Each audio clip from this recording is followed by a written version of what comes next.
asking your partner how to move forward. Momentum, purpose, and impact. I think I just have one of the most powerful lessons you could ever learn. You're judged anyway. I'm Cass. And I'm Kathryn.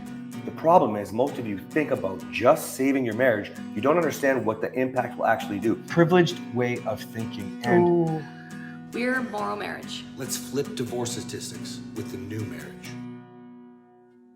Hey, it's the MorrowMarriage podcast, guys, and I have a good one for you today. How do I know it? Because I wrote a post on it and it did millions and millions of views. Now, asking your partner how to move forward. Before we talk about this, by the time you're hearing this episode, my brilliant wife has published her book. Another book. That's right, another book. And it is Behind the White Picket Fence. Yes. Give us everybody real quick what's going on. What is going on behind the white picket fence? You'll have to buy it to find out. Yes. It's parts of my program, and it's a compilation of really easy strategies. They're so easy that you're going to think that they're too easy. But I say you're not living life in a vacuum.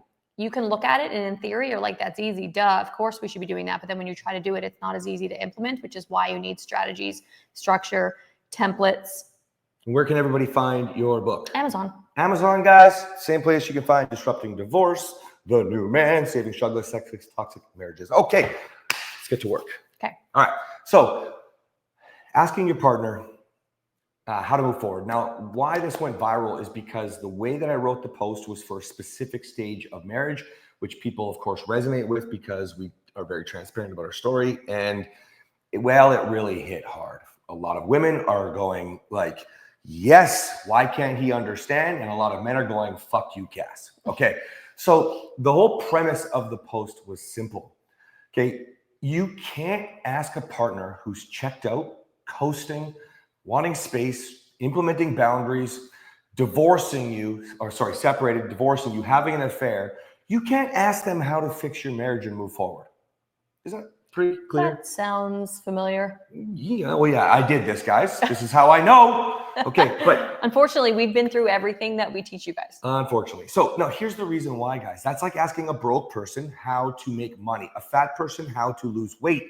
Listen, somebody might have some skills, but if they don't know how to do that long-term and sustain, then I still wouldn't even want their skills. I'd be getting more help, okay? Your partner's checked out. I'm going to go just leave it with one, but it's all of them, okay? Hey, baby, what would work? Like, how do I get you to give me another chance? I'm so sorry. Please forgive me. Can you understand?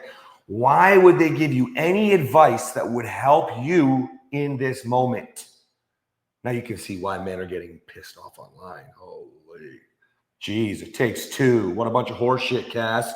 No, it doesn't. It's taking one to leave, and you're asking that one for permission or help or guidance or leadership on how to get it back. Sounds really stupid when you put it all that way, doesn't it? Doesn't it? Mm-hmm. Okay, now there is a stage in your marriage where you can ask. Okay? We had a great conversation. We're not going to get into details of it yesterday, but you said, I think we need to really talk about something here. And I was like, okay, let's do it. When you're connected, you can have a conversation and move forward. That's right. And we are constantly doing that. That's right. Go back to the last episode about growing together. Right. Now, why you're confused in a struggling marriage is because you remember when you could ask for help. Okay. So you remember that you might have thought about things and then you say, I'm sorry. And each of you told each other what you needed and all this stuff.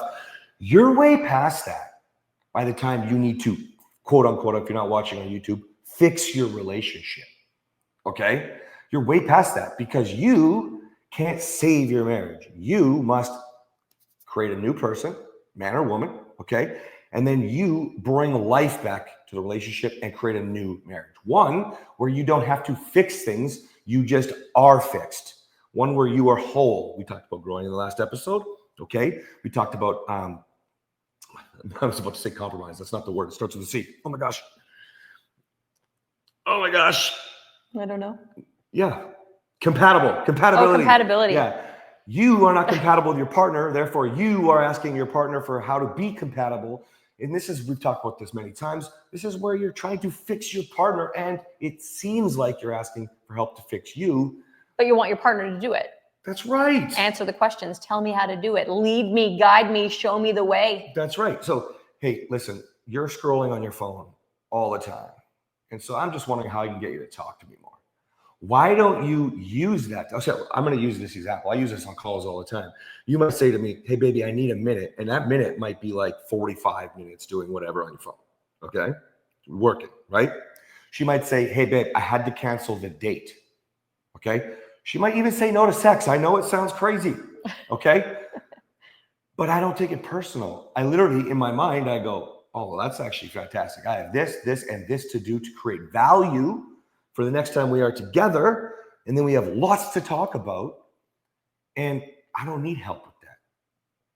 Because I don't need to ask my wife how to get her off the phone, because when we do connect again, we're going to have a great time together. And it's the same both ways, right? You guys are stuck. You can't ask somebody who doesn't want to look up on their phone how to get them. You can't ask somebody why they would have an affair. How many of you guys are like 365ing or whatever that tracker is, friend finder, whatever, thinking they're cheating and Life all of 360, this. I think is the Life one. 360, okay. And like you want to know how to get them to honor their vows, how to get them, what in the world? They're already doing whatever they're not supposed to be doing. Okay.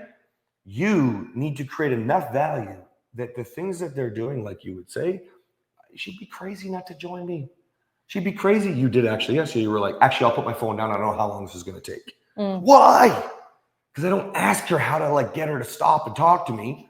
I don't ask her how to fix the issue. I just make it valuable enough for her to want to stop and hang out, want to go through whatever it is we have to go through, want to drop everything, change our schedules, and just play hooky for the afternoon. The morning date that one day. You're like, let's go for breakfast, babe. Yeah. Like, come on, you guys.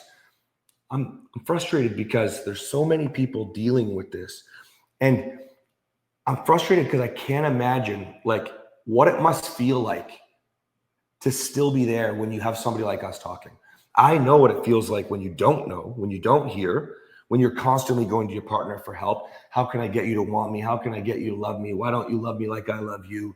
You know, I get it. But all you are doing is pissing your partner off. And I dare say that there's one person in the relationship that is that person. And then there's the other person that's not like that. And that's how it was for us, where, you know, why don't you have anything to talk about at the dinner table? It was a big one in the early, and I didn't want to talk to him.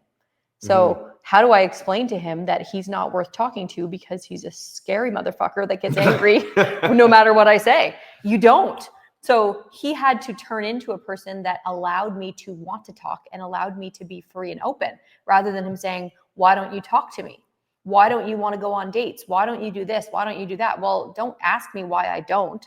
Look at who you are and just make yourself the person that your partner wants to talk to and wants to go on dates. Because you know who you are, because you know your true value. I can't stress this enough. The amount of men that I'll speak to on a call who say, I know, and then I don't mean to, but then I like, it hurts so bad, I shut down. Like, how is that helping you? It's not always the man and the woman the way that it is for us. It can be either side. But if you're the woman that's like, well, my husband won't go on dates with me. My husband doesn't want to come home for family dinners. Why? Don't ask him, why don't you come home for family dinner? Don't say I want you to come home for family dinners. Make it an inviting place. Be the woman that you would want to be married to if you were your husband. Have the family atmosphere to make your husband want to come home and sit at the dinner table, or go on an adventure with you and the kids, or have a breakfast date the way that we did. Don't question, I wonder why he doesn't want to go. Be the woman that he wants to be with, and he will want to go. This is so important. It doesn't matter. Again, it's always the same shit. You could be talking about sex now, and my husband won't get off porn. You know, you could be talking about anything. My husband would rather just sit and play video games. Honestly, if you are the person that is full of value, that is growing, that is rising, that is leading, that should be you. You're listening to this podcast, then you're not taking everything so personal. If you have to grow, that's why you're getting value from this podcast. Okay. Then you should have nothing but gratitude, because you started this journey not wanting to lose them, because they were checked out, because you did have to ask them how to fix it, how to bring you together. So you should have nothing but gratitude, nothing. And by the way, you want gratitude. So why aren't you delivering it? You should have nothing but respect. Well, I don't care how they treat you, how disrespectful it is. They just ate the food, went back to the video game in that example. Like, who are you? Who are you? The biggest, I think one of the biggest things that have propelled us in the last year because I don't know if you guys know, but go back to the episodes of January. And she was like, this is as good as marriage gets.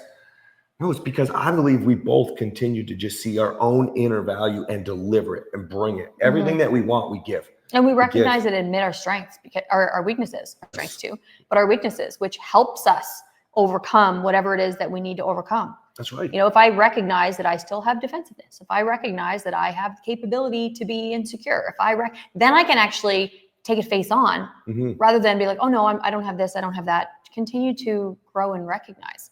It's really important, and it's a mindset, and it's hard because after all of these years and all of the struggles and all of the pain, it does feel personal. But personal should be a personal accountability first. And you shouldn't be asking anybody who doesn't want what you have, that possess the ability to get where you are because they haven't got there themselves. Because when we're talking about creating value, we're not talking about checking out. We keep talking about bringing it back to each other. Okay? So start there in your marriage, guys. See you next time. Bye.